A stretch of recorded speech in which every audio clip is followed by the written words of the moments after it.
Good morning बच्चों। कल अपन ने पाठ 3 कक्षा 7 का पढ़ा था संस्कृत में, है ना।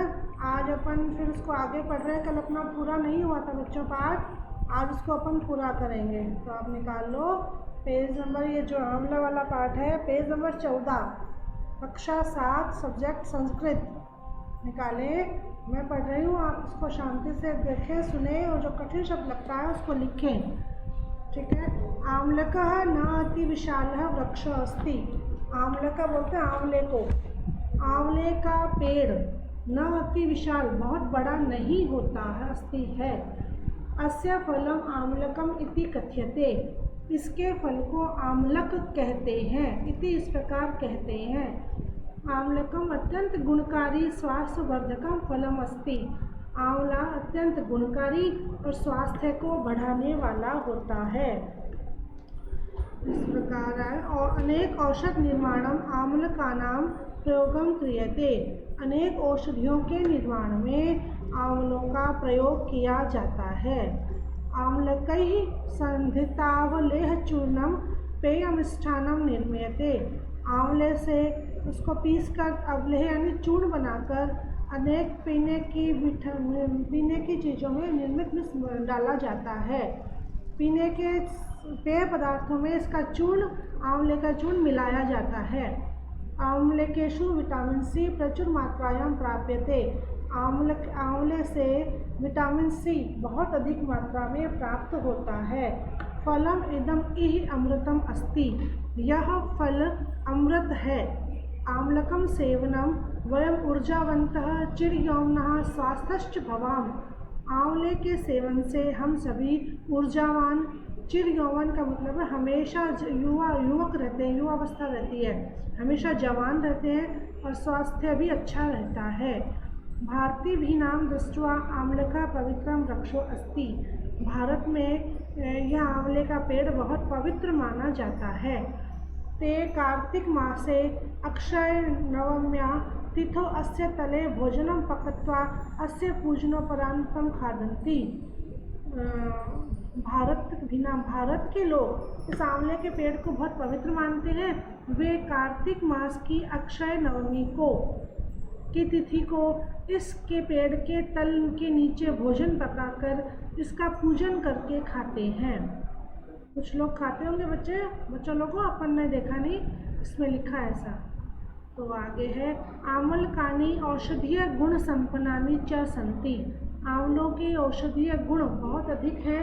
अस्माकं सौभाग्यम अस्ति यत् आम्लकाः भारतवर्षे सुलभा सन्ति।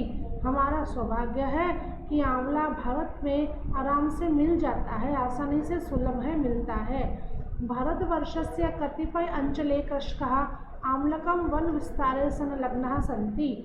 भारत के कुछ अंचलों में, कुछ गांवों में कृषक किसान लोग आंवलों के वन के विस्तार में लगे हुए हैं, यानी आंवलों के वन को बढ़ा रहे हैं, लगा रहे हैं। यतो ही आंवलक उत्पादनम लाभकरम अस्ति। क्योंकि आंवले का उत्पादन लाभकारी है। ठीक है, एक बार हम इसकी हिंदी देखते हैं शुरू से। आंवले का पेड़ बहुत बड़ा नहीं होता है। इसका फल आम्लक कहलाता है। आम्लक अत्यंत गुणकारी और स्वास्थ्यवर्धक फल है। अनेक औषधियों के निर्माण में आंवले का प्रयोग होता है। आंवले का चूर्ण बनाकर पिया जाता है। आंवले में विटामिन सी बहुत अधिक मात्रा में होता है। यह फल अमृत के समान है। आंवले के सेवन से ऊर्जावान, चिर यौवन और स्वास्थ्य भी अच्छा रहता है। भारत के कुछ लोग, देखा जाए तो भारत में कुछ लोग आंवले को पवित्र वृक्ष मानते हैं। वे कार्तिक मास की अक्षय नवमी तिथि को इसके तल में भोजन पकाकर इसका पूजन करके ही खाते हैं। आंवले में औषधीय गुण भरे हुए हैं। हमारा सौभाग्य है कि यह आंवला भारत में आसानी से मिल जाता है। इस प्रकार भारत के कुछ गांवों में किसान आंवले के वन को विस्तार में लगे हैं, जैसा कि क्योंकि आंवलों का उत्पादन बहुत लाभकारी है। ठीक है बच्चों, अब इसका लास्ट पैराग्राफ है, नारियल के पेड़ से संबंधित है, उसको भी पढ़ते हैं। भारतवर्षस्य तटीयप्रदेशेषु यावत् दृष्टिर्याति तावत् नारिकेलवनम् अवलोक्यते। भारतवर्ष के तटों के तटीय प्रदेशों में जहाँ तक दृष्टि जाती है तावत मीन्स वहाँ तक नारियल के वन अवलोक्यते दिखाई देते हैं। तस्य सुषमा वर्णनीया, इसकी सुंदरता का वर्णन नहीं किया जा सकता। नारिकेलः अद्भुतः शाखा विहीनः सरलः उत्तंगः पर्णाच्छिद्र शिरस्तरुः अस्ति। तो नारियल अद्भुत है, शाखा से विहीन है, सरल सीधा है, उत्तम ऊंचा है। इसका जो पेड़ है उसका वर्णन किया है। नारियल का पेड़ अद्भुत है, शाखा विहीन है, इसमें डालियाँ नहीं होती है, यह बहुत सरल यानी सीधा होता है पेड़। उत्तम यानी बहुत ऊंचा पेड़ होता है। पर्णाच्छिद्र पत्तियों से ढका हुआ इसका सिर होता है। यह पेड़ पत्तियों से ढका इस पेड़ का सिर होता है। नारिकेलस्य फलम नारिकेलम कथ्यते, नारिकेल के फल को नारिकेल कहते हैं। नारिकेल जो नारियल का पेड़ है इसके फल को नारियल ही कहते हैं। अपक्व नारिकेलस्य जल जनाम सानंदम पिबंती, अपक यानी अपका हुआ कच्चा नारियल के जल को लोग आनंद से पीते हैं। पके हुए नारियल के 3 भाग होते हैं। परिपक्व नारिकेल से त्रय भागा सन्ति, पके हुए नारियल के 3 भाग होते हैं। अस्य जटावेष्टितः मध्य भागस्तु वतुलाकारः व्रजवत कटोरो अस्ति। तो इसका जो ऊपर का भाग है वो जटाओं से भरा है, बीच वाला भाग गोल अंडा आकार का है, गोल भी होता है, अंडे आकार में होता है, वतुलाकार है। और जो अंदर है उसका व्रजवत है, व्रज के समान कटोरे जैसा है।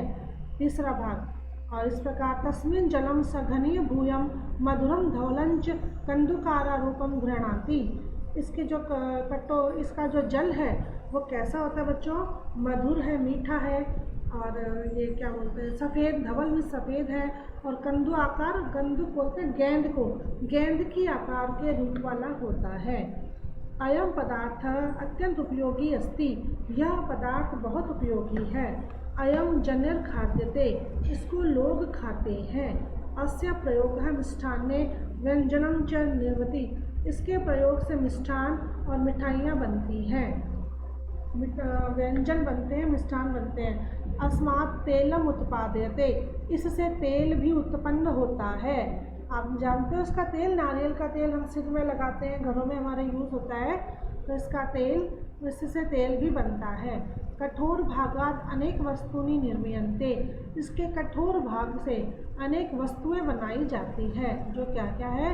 जटार रज्जवासन आदि निर्माणम प्रयुज्यते, इसकी जटाओं से, रज्जवा बोलते रस्सी आदि निर्माण बनाई प्रयोज्यते जाती है।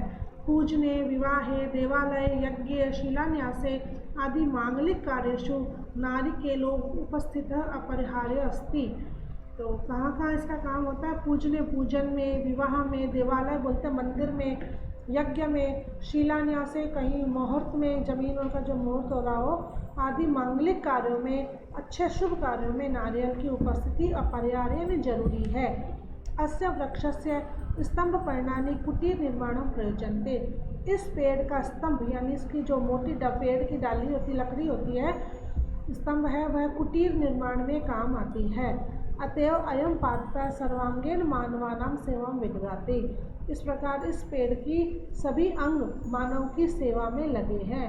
नारिकेलः वस्तुतः कल्पतरु अस्ति, नारियल वैसे इस नारियल को कल्पतरु भी कहते हैं। यह कल्पतरु ही, यह पेड़ कल्पतरु है।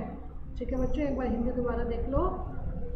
भारतवर्ष के तटीय प्रदेशों में जहाँ तक दृष्टि जाती है वहाँ तक नारियल के वन दिखाई देते हैं। इसकी सुंदरता का वर्णन नहीं किया जा सकता।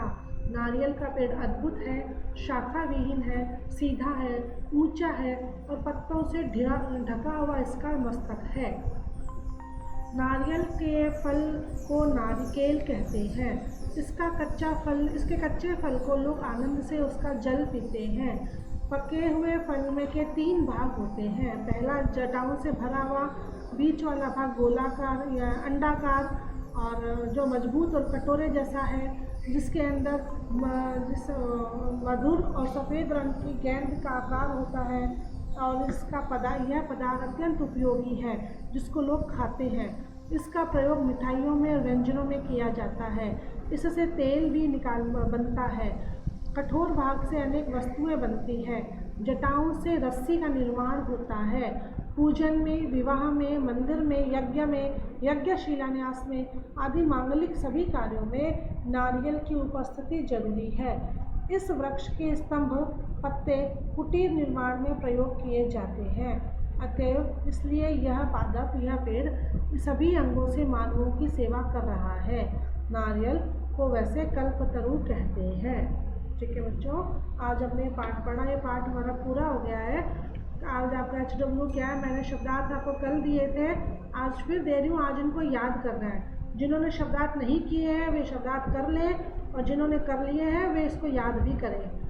जिन्होंने किए हैं वे भी याद करें, जिन्होंने नहीं किए उनको भी याद करने हैं शब्दार्थ। तो आज आपको पाठ 3 संस्कृत में कक्षा 7 का जो होमवर्क दिया गया है वह है पाठ के शब्दार्थ लिखने और याद करने हैं। ठीक है बच्चों, आज के लिए इतना ही। कल हम इसके क्वेश्चन आंसर लेंगे। थैंक